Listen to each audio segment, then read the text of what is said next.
মেসির বিশ্ব রেকর্ড, আর্জেন্টিনার 3-3।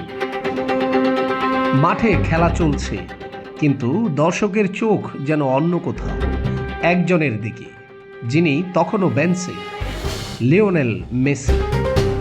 ফুটবল ইতিহাসে এমন কিছু মুহূর্ত আছে যেগুলো পরিসংখ্যান দিয়ে বোঝানো যায় না। এগুলো গল্প হয়ে থাকে, কিংবদন্তির অংশ হয়ে যায়। ডালাসে আর্জেন্টিনার 3-1 গোলের জয়ও এমনই একটি গল্পের ভিতর ঢুকে পড়ল, যেখানে প্রতিপক্ষ জর্ডান, কিন্তু আসল প্রতিপক্ষ ছিল সময়, ইতিহাস আর কতদূর প্রশ্নটা।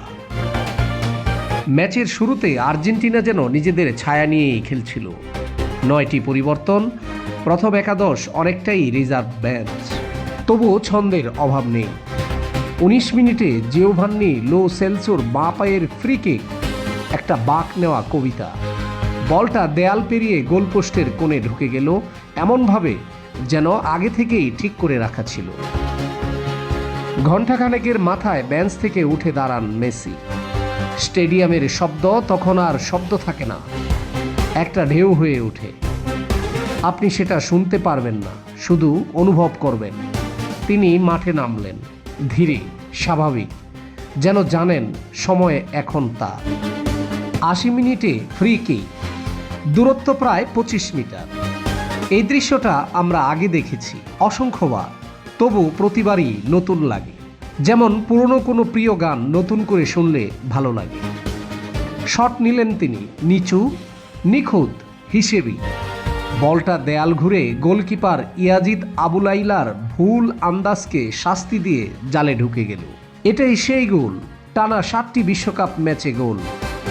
ফুটবলের ইতিহাসে এর আগে কেউ পারেনি। তিনি পিছনে ফেললেন ফ্রান্সের জুস্তো ফন্টেইন ও ব্রাজিলের জার্জিনহোর মতো কিংবদন্তিদের। এই বিশ্বকাপে আর্জেন্টিনা এরই মধ্যে নিজেদের শক্তির পরিচয় দিয়েছে।